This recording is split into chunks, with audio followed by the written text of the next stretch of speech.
Magandang gabi sa inyong lahat. Welcome po sa News Up to Date. Meron po tayong malungkot na balita ngayon kasi tumaob na po ang scam na Wealthwise International. At alam naman natin, kapag tumataob nga ang isang scam company ay syempre marami po ang nabibiktima. At marami nga ang nabiktima dyan sa Wealthwise International kasi nga nagpa-promo sila, 'di ba? 5 days lang daw ay madodoble na raw yung pera mo.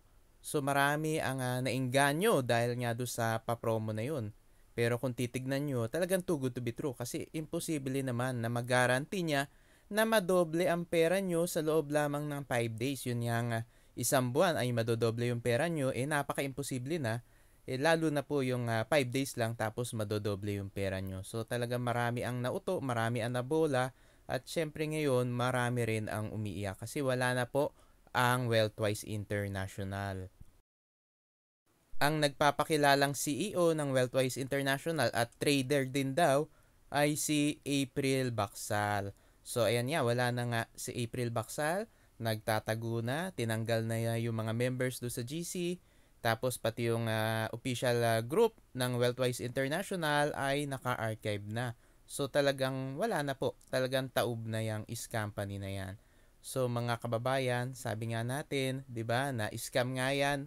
Marami na tayong video na ginawa tungkol dyan, gumawa tayo ng review, tapos nung nagpapapromo sila, nagbigay na tayo ng warning. Pero marami ang ayaw makinig kasi nga nagpe-payout pa daw. Pero mga kababayan, style po yan ng mga companies kasi alam nila yung mga tao madaling mabola kapag may payout. Siyempre, sa umpisa papadamahin kayo niyan kaya may payout.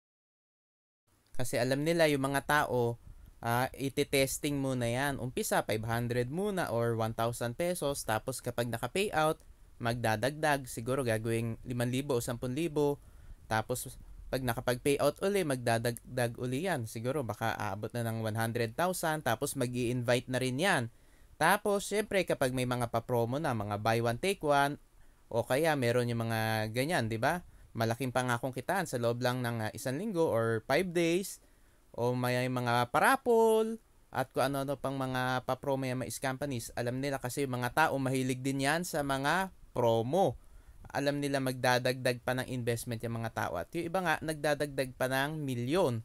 At kapag nagdagdag na nga ng milyon, ay iipitin na nila yung payout nung nagdagdag ng milyon kasi nga hindi nila kaya ibigay yung pangako nilang payout doon. Tapos kapag nabot na nga nila yung quota nila, ay bigla na lamang po yung maglalaho. At meron ding iba mga companies na kung ano ng mga palusot, mga dahilan na sasabihin, tapos manghihingi pa doon sa mga na-scam nila. Para nga daw maka-withdraw, ay kailangan magbayad ng tax na 10%, 20%. Meron dyan sinasabi insurance at kung ano ng mga pambobola at panloloko pa.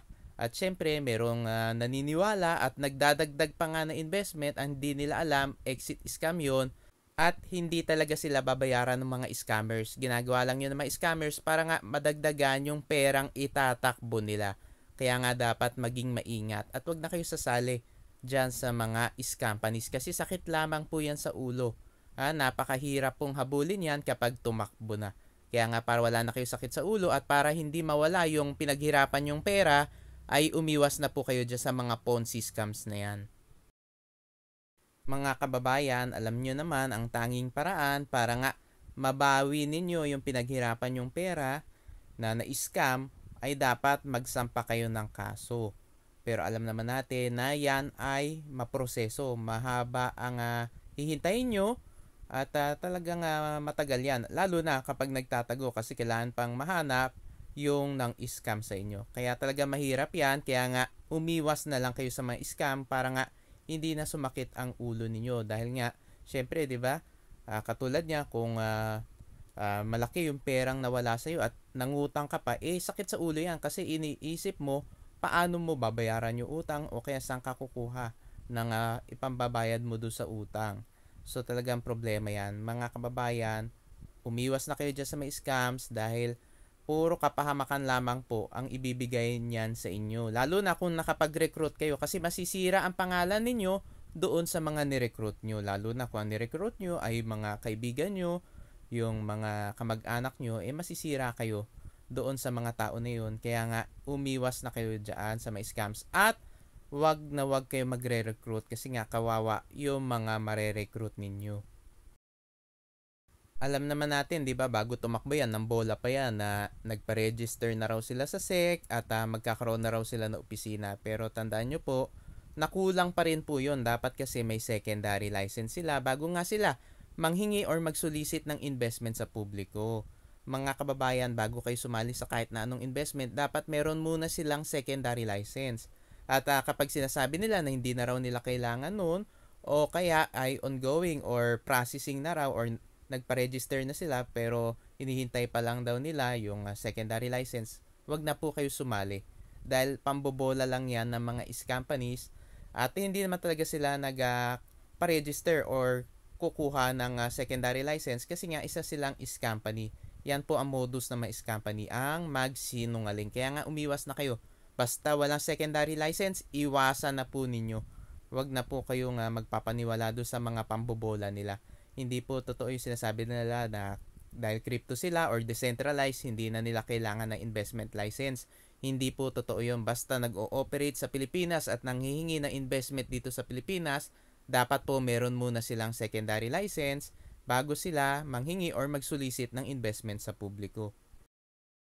May babala din tayo do sa mga recruiter, mga upline, yung mga admin.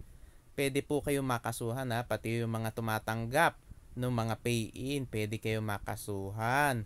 Kaya nga, wag na kayong mag-recruit at huwag kayong papayag na maging mode of payment kayo dahil maring madamay kayo sa kaso.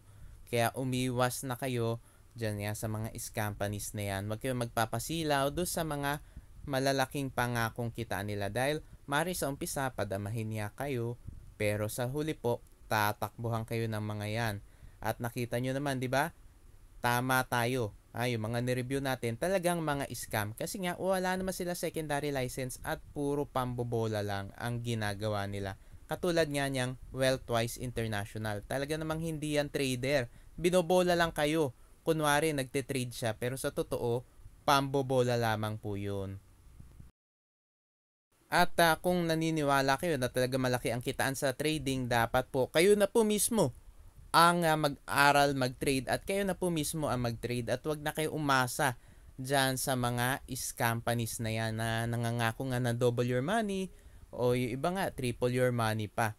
Wag kayong umasa sa mga companies na yan. Kayo na po mismo ang mag-aral, mag-trade at kayo na po mismo ang mag-trade para makita nyo po kung gaano po kahirap kumita sa trading.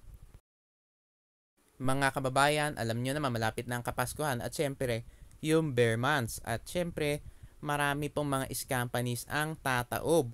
Kasi nga, bear months na. At marami din mga magsusulputang mga companies. Kaya nga, dapat magdoble ingat. Kasi talagang paparami na ngayon ang mga scammers na lilitaw at marami rin yung mga tatakbo.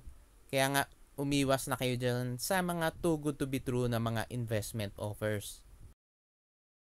Dapat po magbe-verify kayo kasi mga companies ay mga sinungaling yan. Yung mga companies na yan tulad nga niyang Wealthwise International, yung CCO Media Philippines, at yung iba pang mga companies. Kailangan magdoble ingat kayo. Huwag kayo basta-basta magpapaniwala sa mga sinasabi nila. Kailangan mag-verify kayo.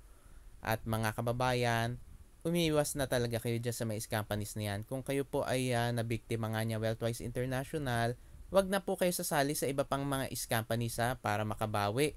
Hindi po kayo makakabawi dyan, lalo lamang po kayo maghihirap. Kaya nga, para nga makabawi kayo, ay magtrabaho na lang kayo, magnegosyo, o kayo na po mismo ang mag-aral kung paano mag-trade. At wag nyo na pong iasa dyan sa mga nangangako na kaya nila doblehin yung pera mo sa loob lang na 1 linggo o 1 buwan. Wag na po kayong maniniwala dyan dahil binobola lang kayo niyan at ipapahamak lang kayo niyan. Mga kababayan, maraming salamat po sa inyong patuloy na pagsuporta sa aking channel. God bless po.